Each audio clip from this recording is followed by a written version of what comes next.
Hello everyone, this is your friend Shreyansh Goyal and in today's video we are going to talk about कि कैसे आप अपने लिए best faculties choose कर सकते हैं।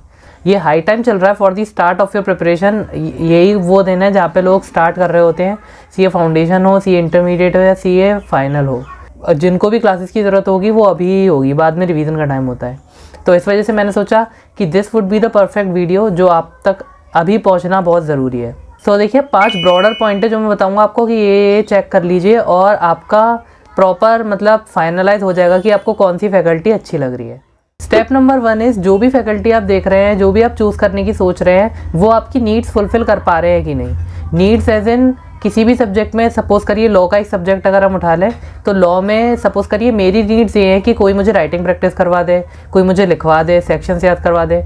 ये जो भी टीचर फुलफ़िल कर रहा होगा मैं उसे शॉर्टलिस्ट कर लूँगा और फिर अपने आगे वाले स्टेप्स पे जाऊँगा। ऐसी कोई और भी सब्जेक्ट हो सकता है। प्रैक्टिकल में अगर हम ले लें तो कॉस्टिंग एक ऐसा सब्जेक्ट है जहाँ पर बहुत ज़्यादा प्रैक्टिस की ज़रूरत पड़ती है।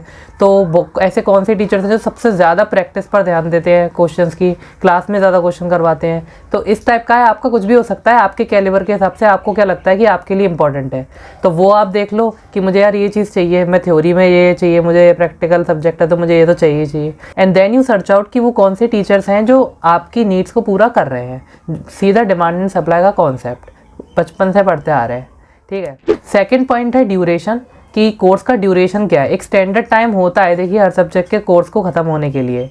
अगर वो उससे बहुत ज़्यादा भी नहीं होना चाहिए, बहुत कम भी नहीं होना चाहिए। बहुत कम है तो फिर वो मैटर शॉर्ट हो जाएगा, मतलब इसका मतलब कुछ ना कुछ रह रहा है। और अगर बहुत ज़्यादा है तो फिर वो भी आपके लिए फीजिबल नहीं है क्योंकि इतना टाइम ही नहीं है।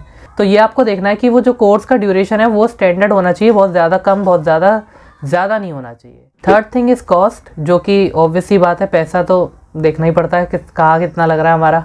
तो वो ये बात बताने की ज़रूरत नहीं है। देखिए सिंपल सी बात है, जो आपको बजट में आ रहा है वही आपको परचेज़ करना है। बहुत ज़्यादा का डिफरेंस होता नहीं है अलग अलग टीचर्स की क्लासेस में, बट स्टिल आपके जो फीजिबल है आप वो चूज़ करिएगा। फोर्थ पॉइंट जो मुझे बहुत इंपॉर्टेंट लगा वो ये है कि हर टीचर की अपनी एक स्पेशलिटी होती है। अगर आपकी वो स्पेशलिटी फेवर में है तो आप फिर उन टीचर्स के साथ ज़रूर जाइएगा। स्पेशलिटी कैसे, जैसे प्रवीण जिंदल सर हैं, बोला जाता है उन्हें एएस बहुत अच्छी उनकी नॉलेज है एएस की, तो वो आपके काम आ सकती है। भंवर बोराना सर है, भंवर बोराना सर का ये है कि वो इनकम टैक्स जैसे पेचीदा सब्जेक्ट को बहुत ईजी करके हमें देते हैं। इसी तरीके से कपिल गोयल सर हैं, जो भी कॉन्सेप्ट्स होते हैं वो रियल वर्ल्ड से कनेक्ट करके देते हैं, अपनी जर्नी बताते हैं, अपने जो भी मतलब एग्जाम्पल्स देते हैं रियल लाइफ में, ऐसे होता है ऐसे होता है। तो ये कुछ स्पेशलिटी होती है हर टीचर में, मैंने देखा है ये है, मतलब किसी ना किसी की कोई ना कोई प्रॉपर स्पेशलिटी है कि ये इसमें स्पेशलाइजेशन है इनका, कि मतलब ये काम अच्छा करते हैं जो और कोई नहीं करता। तो ये चीज़ मैंने देखा है कि हर टीचर में अलग अलग थी, तो इस वजह से मैं आपको बता रहा हूँ कि आप ये भी एक चीज़ देखना कि वो चीज़ आपके फेवर में आनी चाहिए। अब जैसे आप 5th स्टेप पर आएंगे, वो ये है कि जो पीछे के 4 स्टेप से जो भी आपने शॉर्टलिस्ट करे हैं टीचर्स, उनको आप रिव्यू देखिए 5th स्टेप में, एंड उनके डेमो लेक्चर्स देखिए यूट्यूब पे। इससे क्या होगा, रिव्यू से आपको एक थोड़ा असली की जो कहानी चल रही है उनके कोर्स में वो थोड़ी समझ में आ जाएगी कि क्या रिव्यूज़ हैं, मतलब जो वो क्लेम कर रहे हैं, जो वो दावा कर रहे हैं कि हम ये करवाते हैं, वो हो रहा है कि नहीं, वो आपको रिव्यू से पता पड़ जाएगा। एंड सेकेंडली डेमोस इंपॉर्टेंट है उनका टीचिंग स्टाइल देखने के लिए। अब देखिए पैन इंडिया से टीचर्स पढ़ाते हैं, तो कोई कोलकाता का है, कोई साउथ इंडिया का है, कोई पुणे का है, तो सबका टीचिंग स्टाइल, सबका बोलने का तरीका अलग अलग होता है। तो हो सकता है आपको वो थोड़ा अटपटा सा लगे शुरू में, वो थोड़े दिन बाद नॉर्मल लगने लगता है, बट फिर भी बात है ये, अगर आपको एंड तक अटपटा लगने लगा तो फिर आपका ध्यान उनके सब्जेक्ट मैटर पे नहीं, उनके टोन पे, उनकी वॉइस पे, वो किस तरीके से बोलते हैं, किस तरीके से मजाक करते हैं, इन सब चीज़ों पे ज़्यादा जाएगा।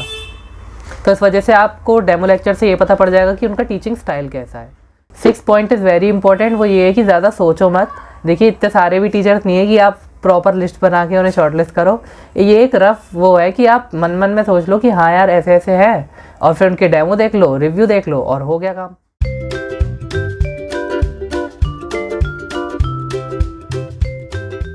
अपार्ट फ्रॉम ऑल दिस मैं आपकी कुछ क्वेरी सॉल्व करता हूँ। फर्स्ट ऑफ ऑल ये कि बहुत सारे स्टूडेंट्स का ये थोड़ा मुझे लग रहा है कि मिथ चल रहा है कि ओल्ड स्कीम के टीचर्स एंड न्यू स्कीम के टीचर्स, मतलब अगर कोई मुझसे क्वेरी पूछ रहा है तो वो ये पूछ रहा है कि न्यू स्कीम में कॉस्ट का टीचर बताइए, न्यू स्कीम में एफएमएसएम का टीचर बताइए। मतलब new scheme and old scheme वो बस करिकुलम है और पढ़ाने का पैटर्न है जो चेंज हुआ है।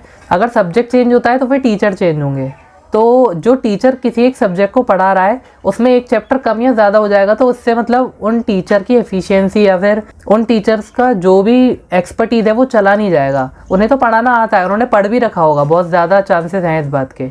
हमें अभी जो सिलेबस में मिला हो सकता है उन्होंने पहले से ही पढ़ रखा हो। तो new scheme and old scheme से कुछ फ़र्क नहीं पड़ता, टीचर्स तो सेम ही रहेंगे।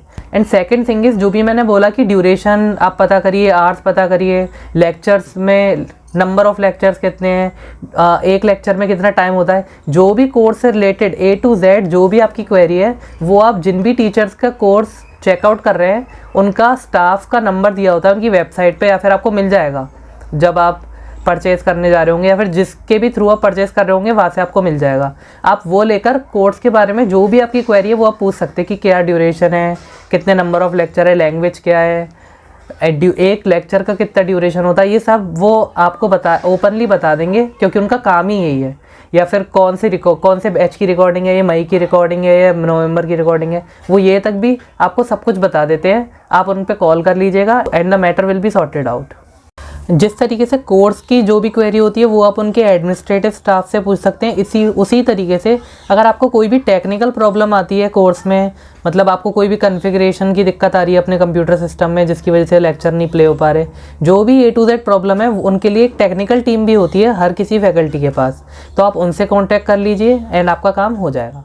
So that's it for today's guys. I hope you find this video useful और ऐसे ही कंटेंट के लिए चैनल को सब्सक्राइब कीजिए, लाइक कीजिए और कमेंट कीजिए।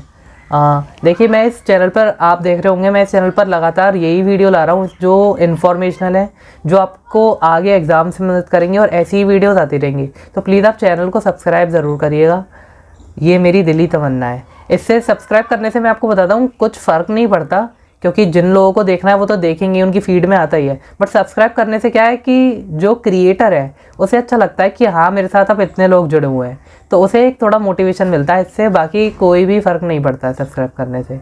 सो I hope you will understand that and keep watching.